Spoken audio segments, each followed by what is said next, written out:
warahmatullahi wabarakatuh.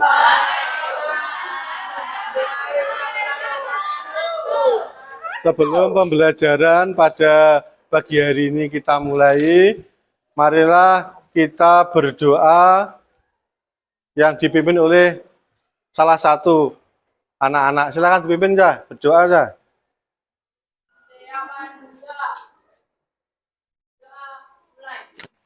Amin.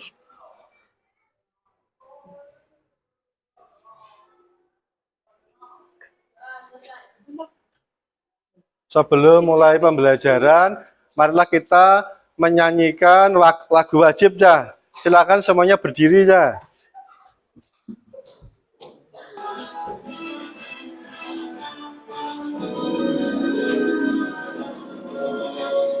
Sabang sampai Merauke berjajar pulau-pulau, sambung menyambung menjadi satu. Itulah Indonesia, Indonesia tanah airku.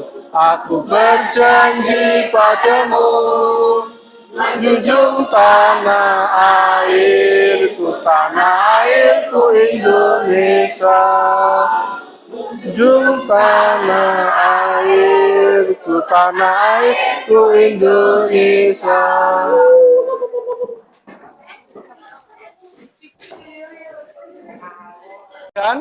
Dan kesatuan.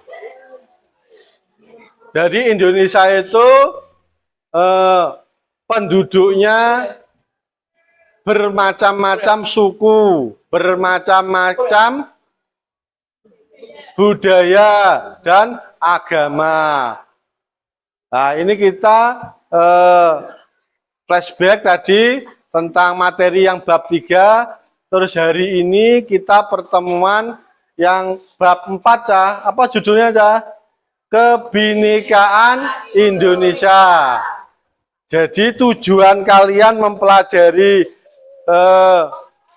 bab 4 tentang kebinekaan Indonesia ini ya. Yang pertama, tujuan pembelajarannya adalah peserta didik mampu menghargai dan menjelaskan keragaman gender, suku dan budaya Indonesia di Indonesia. Yang kedua, peserta didik mampu menghargai dan menjelaskan keragaman agama, ras, dan antar golongan di Indonesia. Tujuan pembelajaran yang ketiga yaitu peserta didik dan tingkatnya. Tujuan pembelajaran yang harus siswa nanti diketahui dan harus mampu.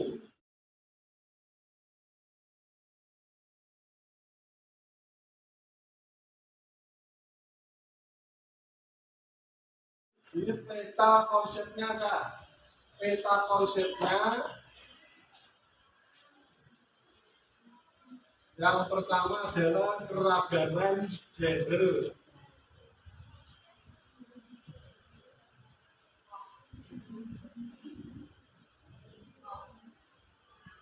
Kelihatan kan? Yang kedua keragaman suku. Dilanjut yang ketiga keragaman budaya. Yang keempat keragaman agama. Yang kelima keragaman ras dan antar golongan. Yang terakhir adalah menjaga nilai penting kebinekaan. Ini adalah peta konsep yang akan kita lalui dalam pembelajaran bab 4 tentang kebinekaan Indonesia.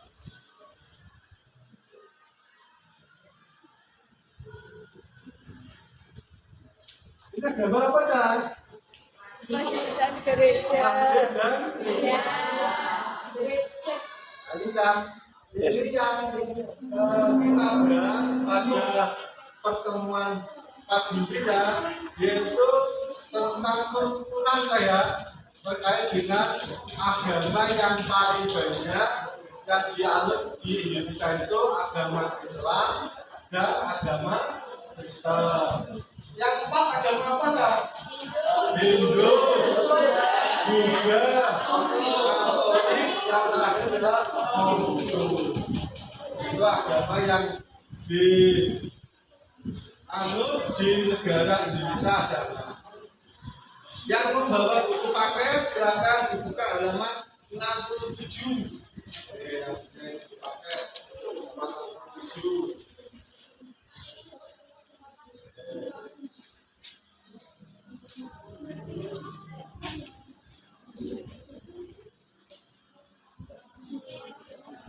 Masjid dan gereja bergandengan, tentu bukan bergandengan dengan tangan kan? Karena keduanya bukan manusia, melainkan adalah rumah ibadah. Rumah ibadah yang bergandengan ini kan, masjid sama gereja ini ada di Indonesia kan? Itu masjid sebenarnya enak gereja. Gandengan hanya terhalang oleh tembok pagar. Kayak gini omahe sampeyan ya, gede karo tonggone sampeyan. Hanya ada lapis pagar saja. Bapak itu adanya di mana Pak? Di Nganjuk ada atau tidak? Selama ini saya belum menemui. Ada yang pernah ada di desa kalian? Tidak. Nggak ada. Nah, ini Cak, ini adanya di mana Cak ini Cak? Di Tanjung Priok, Jakarta. Siapa yang pernah ke Jakarta? Kelas 7D? Ada yang pernah ke Jakarta? Omnya yang sudah, tidak apa-apa. Nanti kalian kalau sudah bisa, nanti kalian bisa ke Jakarta bersama teman-teman. Ya. Kita lanjutkan ya. Namanya masjidnya adalah Masjid Al-Muqarrabin dan Genis Mahanaim. Ini letaknya di Tanjung Priok, Jakarta. Kita jelaskan yaitu tentang pagar dibatasi oleh pagar tembok kecil yang memanjang ke belakang. Pak, apakah tempat ibadah ini dibuat atau dilaksanakan beribadah? Iya ya, ini dilaksanakan beribadah kalau masjid setiap hari melaksanakan sholat lima waktu. Kalau gereja beribadahnya orang Kristen itu 1 minggu sekali. Namanya apa orang Kristen beribadah ke gereja? Namanya apa? Kalau orang Islam ke masjid sholat 5 waktu, zuhur, ngasar, maghrib, isya, subuh. Kalau orang Kristen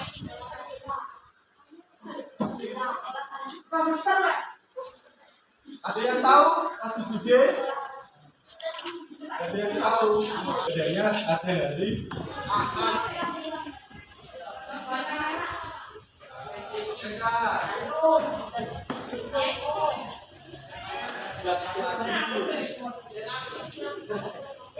Kalau kita berbeda-beda, tadi ada yang tinggi, yang kecil, yang subur, gemuk, yang kurus, yang kulitnya hitam, kulitnya putih, tahu makan ya.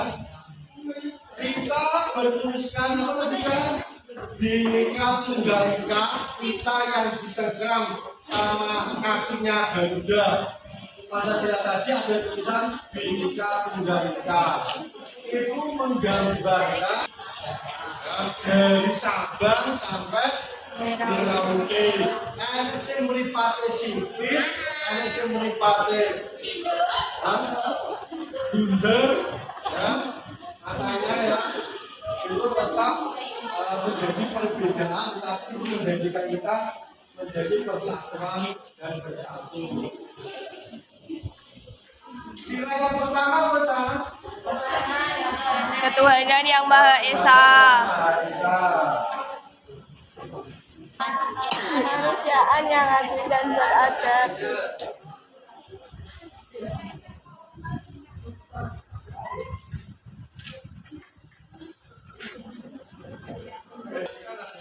Gender atau keragaman berdasarkan ke jenis kelamin, yaitu ada laki-laki dan ada perempuan. Ya, kata-kata jude yang laki-laki coba ngaco, sebelum masuk laki-laki. Silakan dulu. Terus yang perempuan. Tandanya apa saja? Laki-laki sama perempuan. Biasanya kalau anak perempuan, ya generasi pertama adalah jadinya rambutnya panjang. Pak bocah lanang rambutnya panjang ya. Berarti pengen jadi kali. Kalau kamu coba sih rambut panjang, berarti pengen jadi lanang. Ya, benar tidak? Tanda-tanda ciri saya. Ya. Keragaman itu ya bersifat universal atau berlaku seluruh umat manusia yang ada di dunia ini untuk mewujudkan keadilan di masyarakat dan membangun kemajuan bersama. Keragaman berdasarkan gender ini perlu diperhatikan.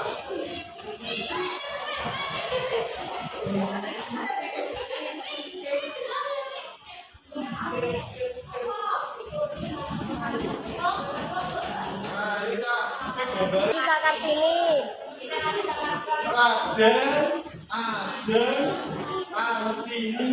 Ajeng. Pahlawan perempuan. Sosok wanita, sosok perempuan yang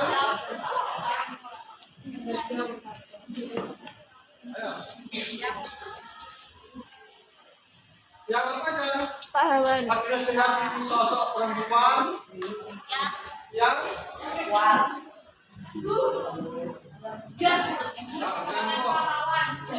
ya benar. Nah, benar juga itulah pahlawan. Benar, pahlawan nasional. Tapi orangnya itu apa? Seorang tokoh perempuan yang apa? Pertama yang baik, yang berani berjuang melawan para penjajah Belanda. Terutama ya Raden Ajeng Kartini adalah sosok yang peduli kepada perempuan untuk supaya mau belajar, mau sekolah, boleh ilmu sampai tua atau sampai sekolah sampai zuhur ya. Jangan sampai itu anak perempuan itu tidak mau belajar. Jadi waktu Indonesia belum merdeka ya, anak perempuan itu tidak boleh belajar, tidak boleh sekolah dulu. Oleh omang-omang, resik-resik, tidak boleh menjadi apa itu pejabat, boleh. Pengen jadi kepala sekolah gak boleh, pengen jadi guru gak boleh. Waktu sebelum Raden Ajeng Kartini lahir, tapi setelah beliau lahir, perempuan-perempuan Indonesia itu diajak, diberi semangat untuk belajar supaya anak perempuan itu tidak ketinggalan dengan anak laki-laki, karena anak laki-laki itu biasanya kuat, rosok, boleh pekerjaan berat, bisa kuat memenuhi kebutuhan nafkah di rumah. Ya. Jadi sosok perempuan yang namanya Raden Ajeng Kartini ini adalah tokoh yang memprakarsai anak perempuan supaya mau belajar lebih giat lagi.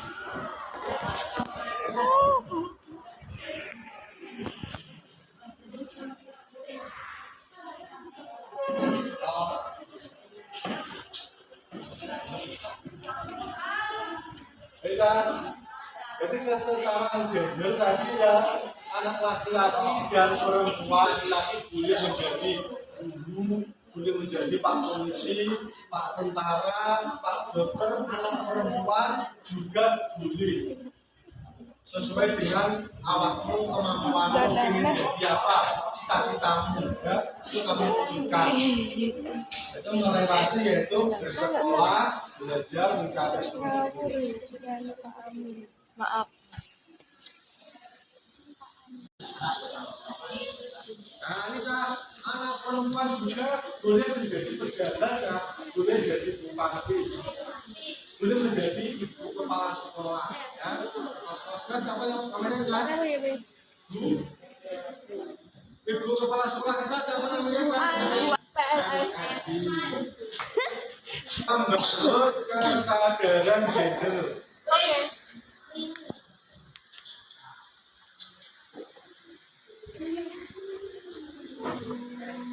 Nah ini Kak, kita ceritakan Kak, nah ini Kak, di Indonesia itu selain ada pemerintahan eksekutif, ada pemerintahan yudikatif, juga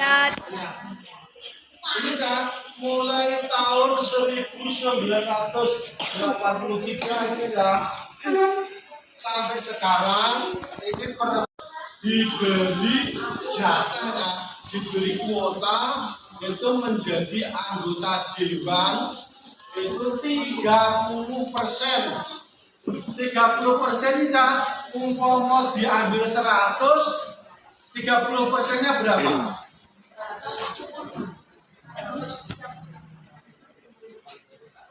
100 anggota DPR. Kalau dijatah kuota 30% untuk Dewan Perwakilan Perempuan berarti berapa? 30 perempuan bisa menjadi anggota DPR, Dewan Perwakilan Rakyat. Sekarang ini Cak, ketua DPR RI itu siapa Cak? Putrinya Bu Megawati. Namanya siapa? Puan Maharani. Itu loh Cak, itu seorang perempuan bisa menjadi ketua DPR RI Republik Indonesia. Paling dulu di meja ketua DPR RI itu seorang perempuan. Jadi anak perempuan sekarang kesetaraan gendernya itu sama dengan laki-laki. Kalau laki-laki kok kalah dengan perempuan, itu kan kalah juga ya. Maka sekarang perempuan itu diberikan wewenang yang sama ya.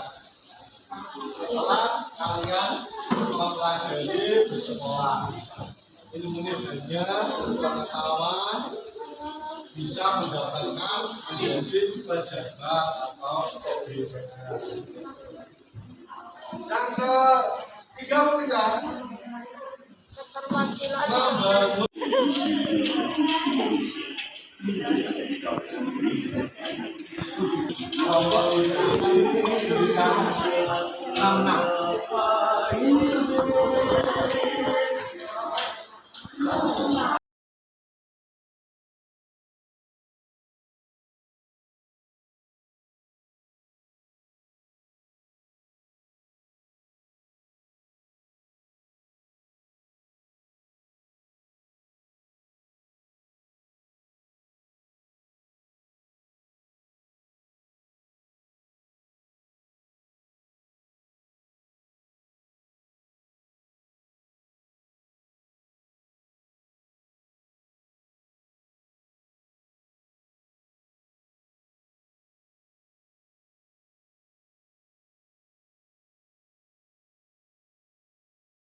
membangun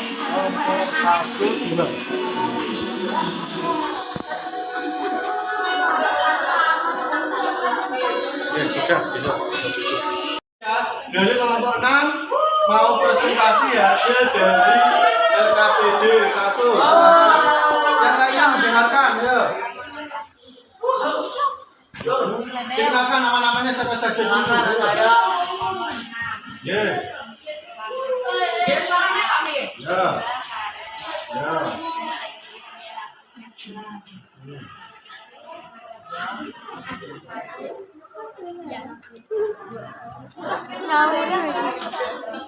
Ya, yang pertama.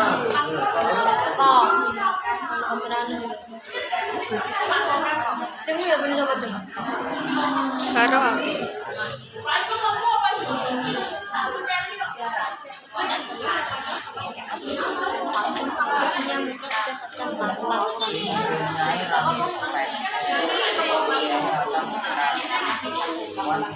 Aja, kelompok 6 menjawab sebanyak 5 poin.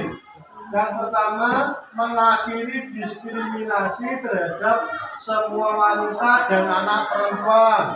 Yang kedua, menghilangkan segala bentuk kekerasan terhadap perempuan dan anak baik di ranah publik maupun pribadi. Yang ketiga, melawan pernikahan anak dan tradisi hitam pada perempuan. Yang keempat, tidak membentuk karakter khusus berdasarkan gender. Yang terakhir, yang kelima, edukasi sejak dini. Oke, tepuk tangannya mana? Masuk jampi, masuk jampi. Nama-namanya siapa saja? Sebutkan. Ini boleh Prem itu. Ini boleh apa? Ini boleh apa? Ini boleh apa kasih dia sendiri. Ya, terus. Pertama, belajar tentang isu gender. Yang kedua, Sembah. yang ketiga, Curi bareng. yang keempat, Hello, gua tamat meta. Siapa ya? yang keempat apa? Gua. Mendukung hal-hal perempuan. Yang kelima. Ya, terima kasih kelompok 6. Tepuk tangannya Terima jawabannya.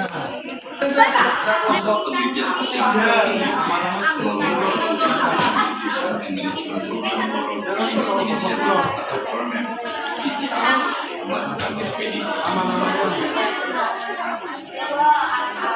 sebuah misi eksplorasi dan penelitian di pulau kecil di kawasan terluar Indonesia yang berbatasan dengan Samudra Pasifik.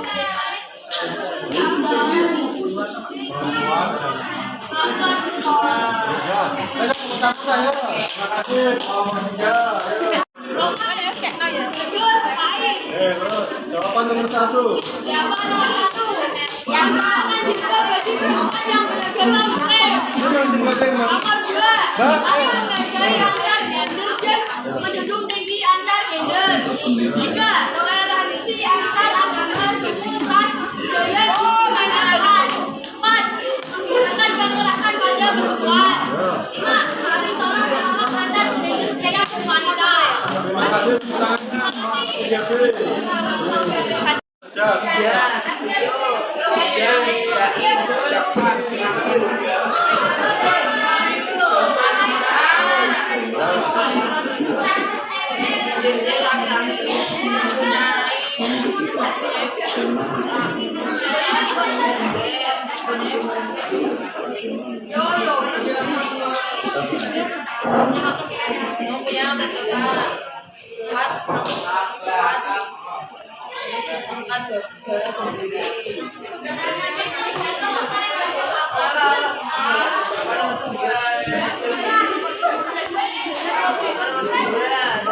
duduk ya, duduk.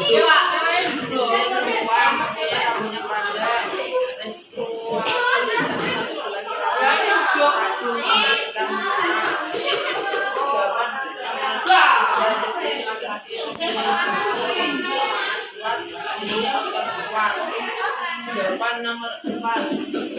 Ciri-ciri kunci laki-laki sangat berubah. Jenggot. Ciri-ciri laki-laki jenis wanita jenggot, rambut yang pendek, garis kepala sempit, mencari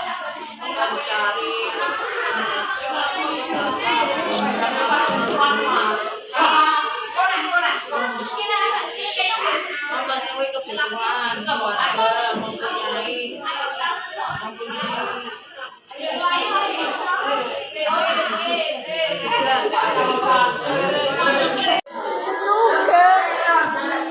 Oke, sudah ya, semuanya boleh berdiri ya. Nah, 1, 2, 3. Yesus. sugeng injing yen sampan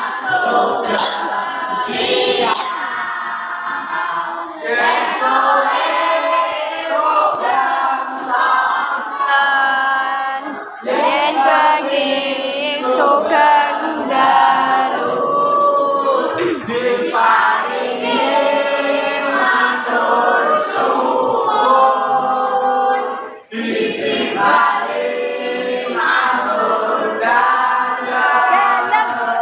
yen lewat derek aku genting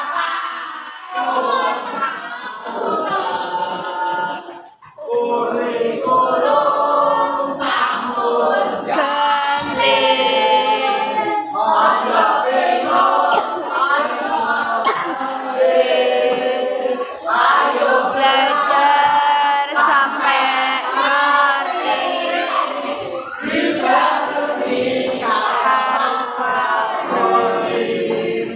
oleh ilmu disangoni